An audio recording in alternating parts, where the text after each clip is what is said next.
Hello everyone. This class we are going to learn a lesson Wrong Man in Workers' Paradise, written by Rabindranath Tagore. Rabindranath Tagore was born in 1861 and died in 1941. Was a Bengali writer, poet, philosopher, artist, playwright, composer and novelist. India's first novel writer. Tagore won the 1930 Nobel Prize for Literature for his seminal work Gitanjali. He composed the text of both India's and Bangladesh's respective national anthems. His body of literature is deeply sympathetic for the poor and, of course, universal humanistic values. As a visionary educationalist, he founded the experimental school and named it Santiniketan and was given the honorific Gurudev by Mahatma Gandhi. While for the Western world, Tagore was the voice of India's spiritual heritage. For India, he was a great living institution.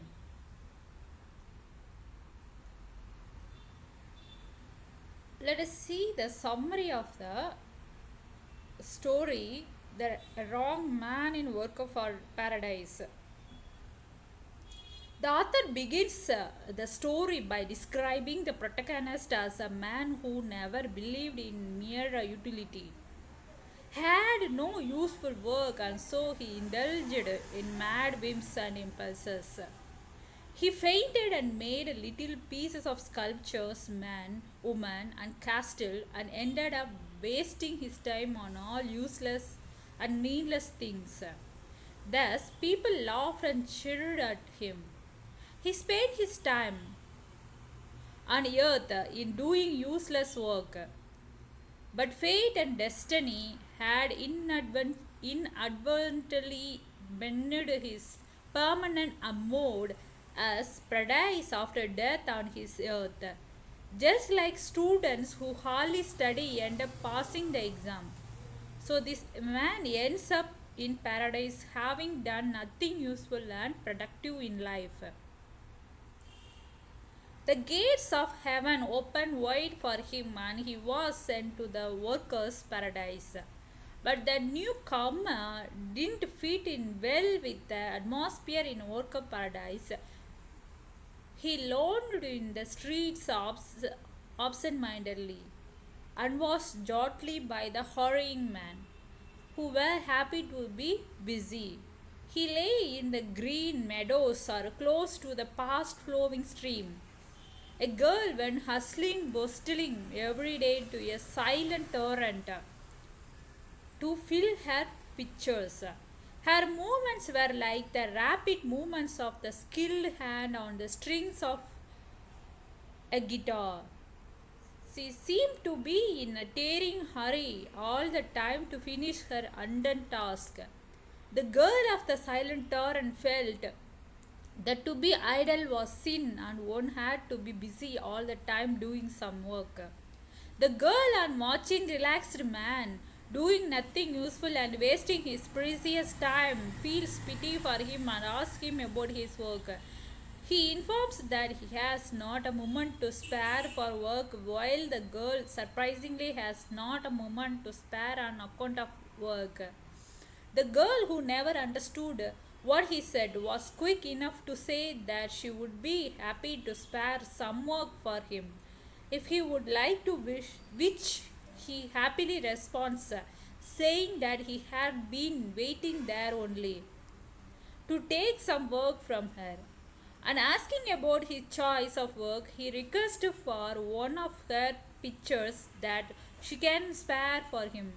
She wanted to know if the purpose was to draw water from torrent or for some other purpose, and is annoying baffled by his response.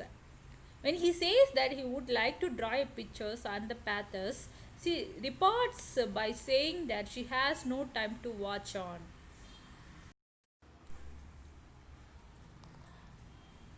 Such a flirty things. The girl was very firm in her decision of yet yielding to the man's request to give her pictures to him. But the man persists and prevails over the busy person, and she finally gives in. The girl stares in amazement at the colorful pictures on the picture when he hands it over to her and asks the purpose of those colorful lines. The man laughs and says that a picture never has any meaning and it never serves any purpose. In the confines of her home, away from the prying eyes of others, she cans the painting from all angels and is awestruck with its beauty, although it has no purpose or a meaning. She was fascinated with the man's skill in painting and saw newer possibilities open up before her. From that day on, the hustling girl never hurrying any more as she started having thoughts that had no meaning or no purpose. She was attracted by art and was trying to rearrange priorities. The meaningless was slowly becoming meaningful. The man asked for some more work the next time, and this time he agrees to wave a colored ribbon for her hair without any purpose. When the wrong man offered to make ribbons for her, the girl was eager to know why he would make a ribbon for her hair. But once he offered the colored ribbons, she started spending a lot of time dyeing the ribbon around her hair, and a new joy had awakened in her mind. Much of her usual work remained unfinished. Work in paradise began to suffer as many people who had been active before were now indulging in useless things such as painting sculptures and wasting their precious time. The anxious elders called for meeting as their never before phenomenon was turning the people into idlers. It is then that the messenger appears and confesses regarding the mistake made by bringing the wrong man in work of paradise. The idler man is summoned and asked to quickly apart from the place to his utmost relief. The girl immediately agrees to accompany the wrong man, to which the elders gasp in surprise as never before. A thing such as this had taken place, a thing that had no meaning and no purpose at all. The line "man never believed in mere utility" means that the man never believed that he should do anything just because it is useful or productive. He was the option that it is not necessary that something should be done only if it is valued and useful. The girl who only knew and believed in mere work and utility became a completely transformed person under the influence of the man who was an artist. She was ready to leave her work and place just to follow the man who had such an influence on her. At the end of the story, there is a complete change in the girl's attitude to life. The credit should be go to the idler, who as an artist was committed to his craft. He loved the talent he possessed more than anything else. Even after coming to a place where everyone was working and no one had any liking for this art, he didn't give up. Sometimes, though we have many capabilities, we fail to recognize and nurture it. But in this case, the man succeeded in not only recognizing it from within but was also successful in having an impact the girl of the silent torrent first and everyone else later.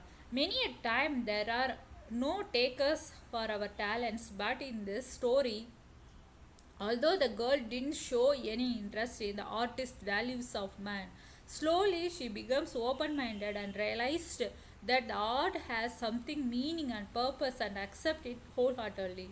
Initially, before the artist had his impact on man's in Oka paradise, the attitude of man and the artist towards duty were diagnosed opposed to each other.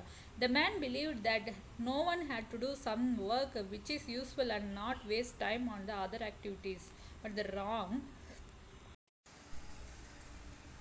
man, who was an artist, continually engages in his so-called purposeless and futile the work, which was quite different from the work of the man. According to him, any work which gives job to our mind and makes this world appear beautiful is quite significant. There are the two worlds in this story, the world of idler artists and the world of hustlers people in paradise. Both the worlds are equally important. The world of the idler artist is important because it makes our mind happy. It is the world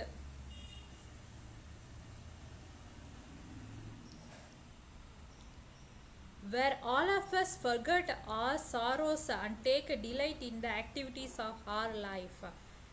That world of the aesthetic makes our life colorful, though it appears like having no meaning or purpose at all. Superficially, similarly, the world of the inhabitants of the worker paradise is also equally significant, important. This is the world which helps us to serve. The physical work undertaken in this world can only feed our mouths. If not, we will be starved to death. In this way, both these worlds are complementary to each other. One takes care of mind, another takes care of body. Hope you all understand.